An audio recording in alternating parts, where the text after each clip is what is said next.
Okay. Hello, everyone. This is part of my NAB coverage from Las Vegas this year. Unfortunately, I didn't get a chance to interview these fine folks in person, but now I get to do it on Zoom, so I'm just as happy. We're here talking to two individuals who represent the new company, which is called So Create. I'm going to start by having them introduce themselves and define their roles at the company.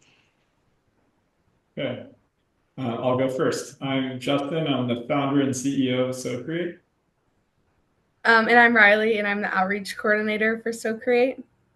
Thank you so much. Now, I understand that you originally created this in 2023. It's now 2025. I'd like to go back a bit and talk to you a bit, Justin, about where are the roots of all this? Meaning, what made you think there was a need for So Create? And in the beginning, did it start off as something and develop into something different, or what happened? Great question. No, SoCreate, the vision for SoCreate has been the same since the beginning. The idea behind SoCreate was to build a visual storytelling platform that will enable more people to be able to create and write their stories, and then also a way to enable them to publish them so people can access them without them having to worry about gatekeepers or anybody getting in the way of what they're trying to tell. And so that was the original vision for So Great, still the vision today. Whenever we set out to build this, we knew it was going to take a lot of effort and it was going to be a very huge undertaking with a lot of unknowns and a lot of kind of experimentation and stuff like that. So we knew that we needed to deliver it in kind of parts. And so because we're building this massive vertical platform, right? We're essentially taking the creative part where you write and create your story. We have to build that. We had to build a way for people to get feedback on their story. So that was another layer. And then the final layer, which is what we're working on now and going to be delivering this summer, is the ability to then publish your story to the world and allow the world to come and consume and enjoy your story. So it's been a road to get there. We launched in 2023. We launched the writing part of the platform. The original inspiration for So Create came from this need of, me. I used to do screenwriting. And while I was doing that, one of the things I recognize is that there's a ton of screenwriters in the world, a ton of people that write screenplays for movies. And the very sad thing about being a writer of screenplays is that very few of those ever get made. Only so many movies get made every year. That number really doesn't change much. And so there are thousands and thousands, if not millions of people that write screenplays, but very few of those actually ever get made into a movie. And so I was thinking, well, wouldn't it be amazing if we could take those screenplays and make them into some kind of visual story online where people can enjoy those? So that was kind of our North Star. So when we first launched in April of 2023, we launched the writing platform, which enables people to write scripts for movies and TV in a new way. It's a more visual way. The screenwriting industry is built around this format, the screenplay format that takes a lot of effort and energy to learn how to write in this specific format. And so what we wanted to do is kind of strip the format away and just allow you to tell a story in a more visual manner where I just write action, I write dialogue, create characters, write dialogue and action, and then we will spit out the exact industry standard format. So that was the first product we launched in April. Then after that, about a year later, we launched our feedback tool where now you can send your story out to people by just emailing them a link and they can click on it and then come and give you feedback on every part of your story. And then we're about to launch the third pillar of our platform, which is publishing, where we take your story, all the context and nuance. We generate imagery for every part of the action. So for every action item in your story, we generate an image. We generate audio for every individual character. Each character has their own voice. And then we'll be adding sound effects to the story. And then we publish it online in this new medium that's somewhere between an audiobook and a movie. So you kind of think a visual slideshow that's perfectly paired with audio and sound effects and kind of tell this story in this really cool way. Nice. So I have to ask the question because I know you have a background in software development, and we all know, of course, that things are changing so rapidly and we're seeing more and more AI usage. So are you finding that even you have to become more educated on the software side of things? Because I imagine AI and the new developments coming out aren't as easy to facilitate as they used to be. Yes, well, I've been building software for 20 something years, and in that time, I've never seen advancement as fast as what I'm seeing now. So things are moving very, very quickly, which enables us to build a lot more software with a lot less people, which is exciting because we can bring things to life more easily. And we are, leveraging AI, which is amazing, but also very difficult to work with to get it to do the things that we want it to do. And so it's been a lot of learning and a breakneck speed of advancement, which has been very challenging to work in that environment, but also like one of the best gifts ever also. So Sure. very interesting time. I bet. Now, Riley, at what point did you get involved with this? And also tell me, what was the lure? What enticed you about wanting to work with So Create? So I started in January of this year, and what enticed me was I knew it would be a great learning opportunity. Being the outreach coordinator, I get to wear a lot of hats. So I get to work with investor outreach, but also do social media marketing and creating a lot of content for the website, for example, like the blog and the weekly newsletter. So I just knew it would be a great learning experience and a great way to get out there in the marketing world. That makes sense. Also, I should ask because oftentimes when we discuss small business owners, one of the requirements I hear, anyways, is that products should be known by the employees. Therefore, that would make me assume that you've already tried out a version of So Create. Have you done so? Yes, and I use it almost every day. Yes, we're trying to get our public library ready for the world. So I've been inserting a bunch of public domain stories that we will soon share. So I was familiar with it before. I took a screenwriting class in college, and I actually wrote my screenplay in the platform with the writing software. And so I was familiar with it before I started working for SoCreate. Very, very nice. Now, I understand that you did beta trials 2 years ago. And so I always tend to go back and think to myself, okay, here's where you were at this point. Here's where you are now. Was there anything in the beta trials that you discovered that you're maybe still working on, or do you think you're about as in good shape as you're going to be? I mean, yes. I mean, we learn tremendous like all the time from our customers on pretty much almost a daily basis. As the founder and CEO of SoCreate, I'm one of the people, one of the primary people that provide support for our customers. So I'm constantly supporting our customers and constantly learning from the first day of the beta all the way till now. We've radically improved and changed the software based on customer feedback. It's one of the core pillars of our company is to listen to our customers. We were doing things radically different in terms of the way that you tell a story in SoCreate is really different than the way that you tell a story in a traditional word processor. So there was a lot of differences. And so, we have customers that during the beta that were like, I don't know if this is for me. It's so different, foreign from what I'm used to customers that are like, this is like, I feel like you took this out of my brain and made it for me. And so we get both sides of the thing. There were multiple reasons for us building our writing platform in this very visual manner. One was we wanted to make it easy for everybody to be able to get started and do this without having a lot of knowledge on traditional like movie style storytelling. That was one reason. But another reason was it largely was determined that we needed this in order to build the future of the platform, which is the publishing side. And so the software is designed in the way that it is for those two reasons. One, for simplicity of getting started and making it easy for anybody to tell a story in SoCreate. And then also that we need to build it that way in order to be able to create the output that we're going to be creating. Understood. Interesting fact here. I note that you make this available in 16 languages, which I found interesting because there's so many. How did you decide on that? And what was the reasoning for it? So, being in software for a long time, I knew the challenges of creating multilingual software. It's very, very difficult. It takes a lot of energy and effort. And traditionally, software advice would be build it in the language that and then get it successful, and then add more languages. So that's normally what people do. But the challenge with that is it's very difficult to evolve your software to work with many languages down the road. So it's this idea of, do we go faster up front, or do we spend a little bit more time up front and then have it easier in the future because your whole entire platform is made in a way that works with multiple languages?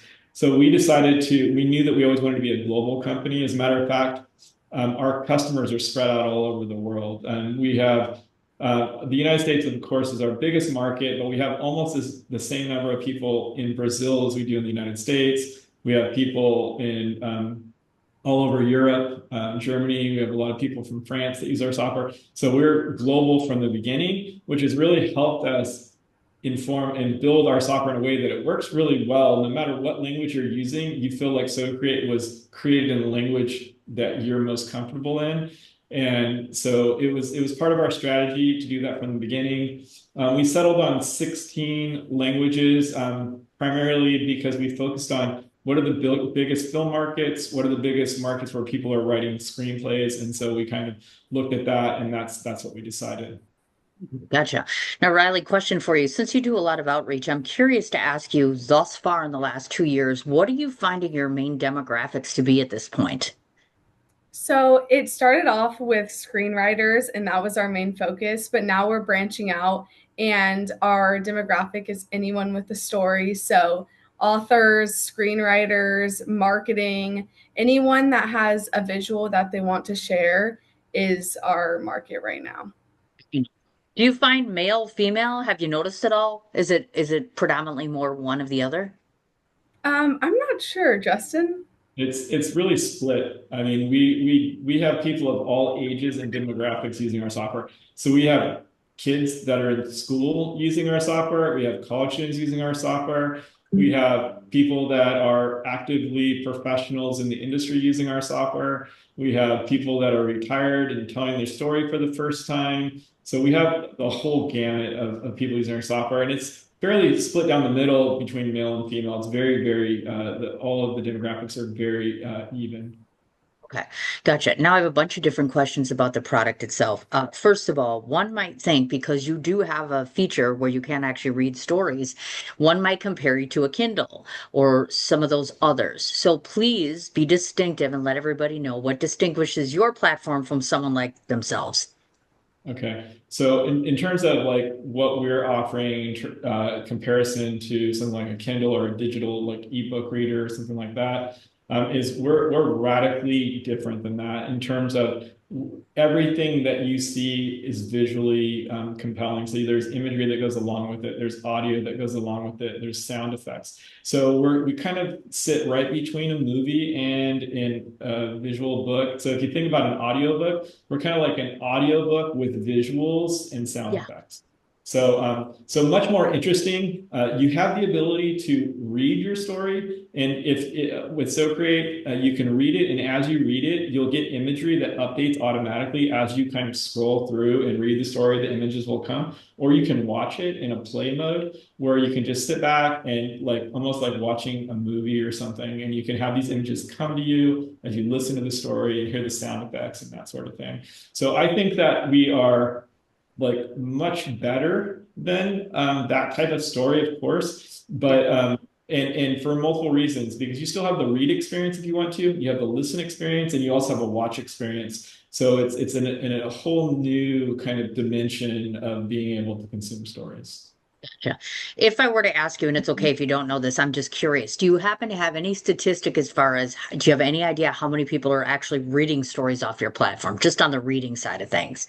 So we're just now getting ready to launch all of the publishing side. So right now, Okay. not a lot. Like we Oh, have the ability to publish into a read mode right now, so you can do that right now. But it's a little bit more difficult in the sense that you would have to create all of your own imagery right now.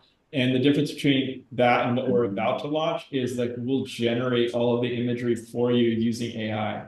So our publishing platform will understand your story, understand all the context and nuance of each element of your story, and generate imagery to go along with it. And so that radically lowers the bar in terms of being able to create a really compelling, beautiful output, as opposed to today, you can upload your own imagery and you can publish it for reading. but it's a lot of work, and so it's kind of like not super compelling today. But that's about to change in the next few weeks as we get ready to launch the full publishing platform. So we don't have a lot of people reading right now on our platform, but that will change. We have not marketed our platform at all. The only thing we've done is gone to a couple of conferences, just to kind of more or less be able to talk to customers, see what they think about what we're building, get feedback, that sort of thing. And we've done some like marketing testing a little bit on online to see just the writing platform to see what that looked like.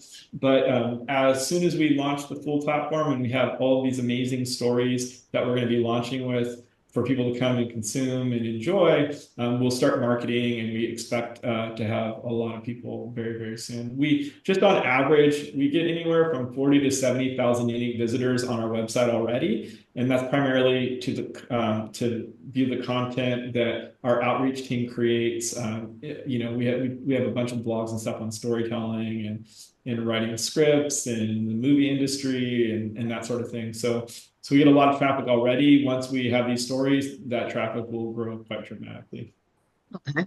Now, I also know that this program is available for educators, which I find interesting because, correct me if I'm mistaken, but an educator can actually go on and put their lesson plans on there and kind of utilize some of the same tools as other people. So, do you envision that classrooms around the country will be able to make their lives and their teachings easier by using So Create?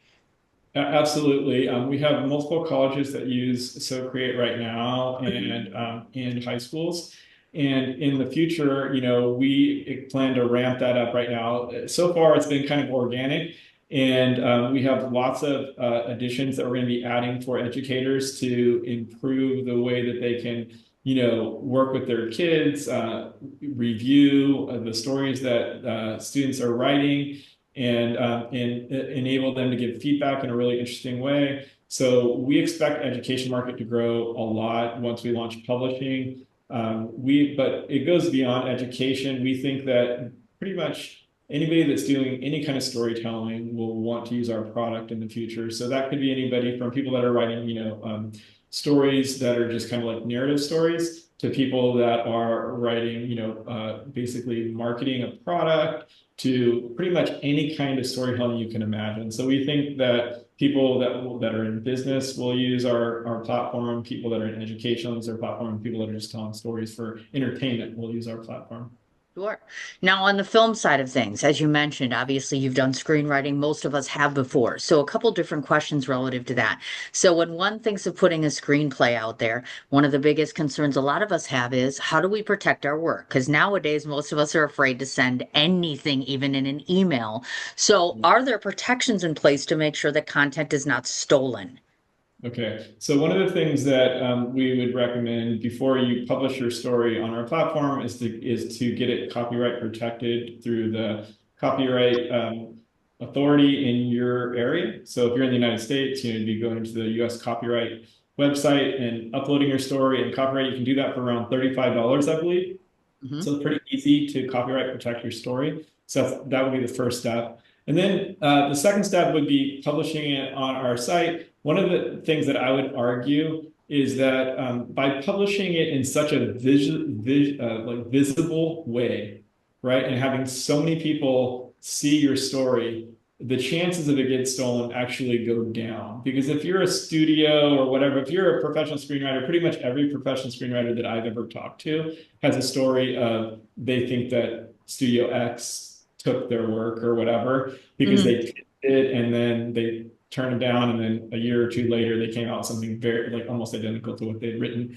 So that is easier done when it's all done in private, right? But when your story is very publicly available and on our platform, and then somebody wants to make that into a movie, the chances of them stealing it are, I think, very low because so many people would have seen it prior to it being made. And so we think that they're more likely going to contact you through our platform, which we enable people to do, and then want to purchase it and purchase the rights to it.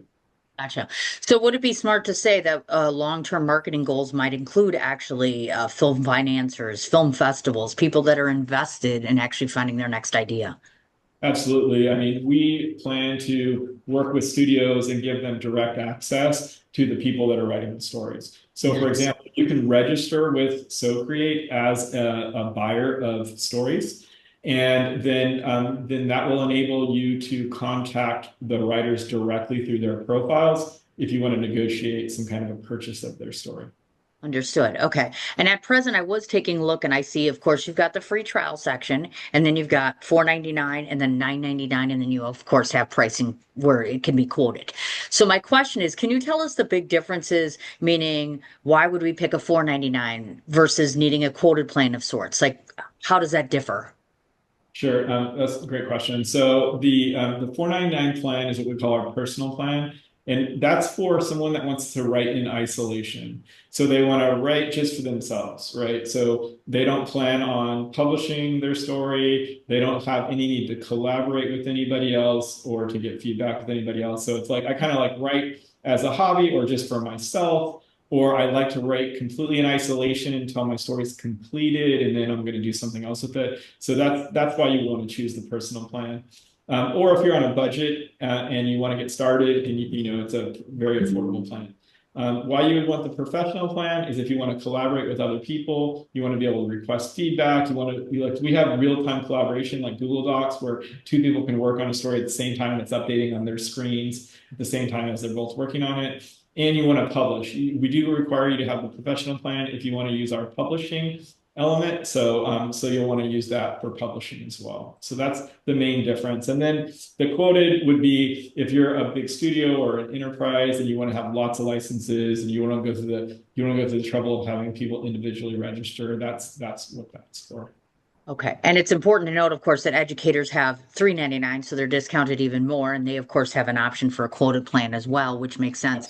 So I have to ask this question. He's so humbly talking about this and getting the word out, yet I wasn't even at SXSW this year. So actually, he was at South by Southwest and NAB this year, which is pretty impressive. So I am curious to ask, attendees of the festival on the film side, how did they react to seeing this product there? Well, one of the things that I didn't know, which is one of the reasons why I went to these conferences, is how is the film industry going to react to what we're doing? We're using AI, we're generating all this imagery and stuff from these written stories. How are they going to react to this? And we were actually really quite surprised at how excited and welcoming the movie and film industry was about our software. One of the reasons why is that by using SoCreate, they can take a script that they're planning on making into a movie and they can publish it, and they want to do like private publishing, which is something that we don't have right now, but it's something that we will be offering, where they want to be able to publish it privately for their own team to be able to visualize the story before they create it. It may change the way that they cut the movie, shoot the movie, edit the movie. Because they can get the best kind of animatics out of our platform than they can anywhere else with a click of a button. And so you can take your script, feed it into our software, and then kind of see what the movie's going to be like prior to making it, which will inform everything about the way that they make the movie and save them tremendous amounts of money in terms of, is this the right, cut? Should we change it? Should we do whatever? It's just kind of like being able to, a good analogy would be I can have an architect build me the plans, right? And I can see them on flat paper and see what the plans look like. But to see it rendered in 3D is a completely different experience, right? And I may change a bunch of things based on that. And so we can provide that kind of solution to the film industry. And we were overwhelmed actually by the amount of people that are interested in that. Well, that poses another good question, which is this. If somebody happens to look at this product and say to themselves, you are supporting AI. And obviously, there are very, very large concerns about what AI means in terms of taking jobs and how things, are developing with all of this. And soon a lot of us may not have a job or have less of a need for us. How do you respond to people that might look at your product and be turned off by that? The thing is, anytime something new comes into the world, I feel like, and if especially if it's going to potentially impact you in a negative way, that you could feel concerned about that or not know if I want to be a part of this or whatever. The thing that I'll say, I use AI like literally all day long, pretty much every single day. And in the thing that I feel like, and it is getting better quite rapidly, but I think there's always going to be a human in the loop. I think that the storyteller is always going to be the one commanding the AI, but I think hiding from it doesn't make it go away. And I think that if you're afraid of it, the sure way to get left behind is not to embrace it because it's not going to go away and it's coming no matter what. And I actually think it will end up creating more jobs than it destroys. It might destroy some jobs, but I think that the jobs that will result out of all of the new higher level things that people will be able to work on will far outweigh the jobs that are lost. And the best way to be a part of that future is to embrace it and be a part of the future.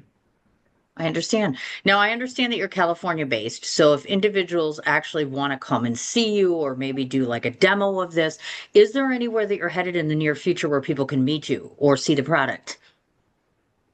We don't have any. Well, actually, next week I'll be at AI on the Lot in Los Angeles, which is an AI kind of movie industry conference that's going on.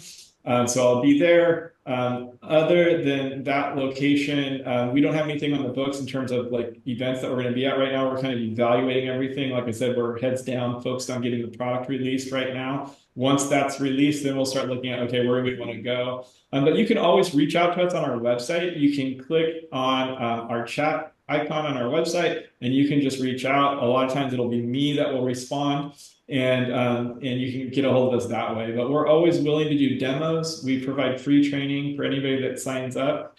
So if you're interested in learning about the product and using it, you can sign up and we'll train you on the product. So we're always here, we're available, we want your feedback, we love interacting with people that are storytellers. So we encourage you to just reach out. Wonderful. And as far as the launch you were talking about, what do we have a set date on when that's happening? We have a fuzzy date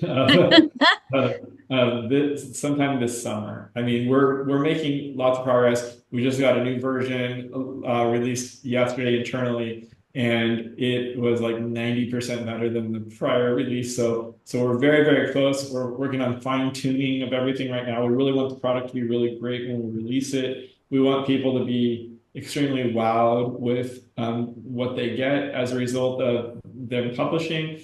And so we're very near. I would say July, August is probably realistic. Could potentially be sooner than that, but there's a lot of things that we're bringing together, so it's hard to pick an exact date. Software is difficult because you never know what you're going to run into tomorrow. I understand. Now, if folks want to get in contact with you directly, where are the places on social media where they can find you? So you can find us on pretty much every social media platform, just at SoCreate generally.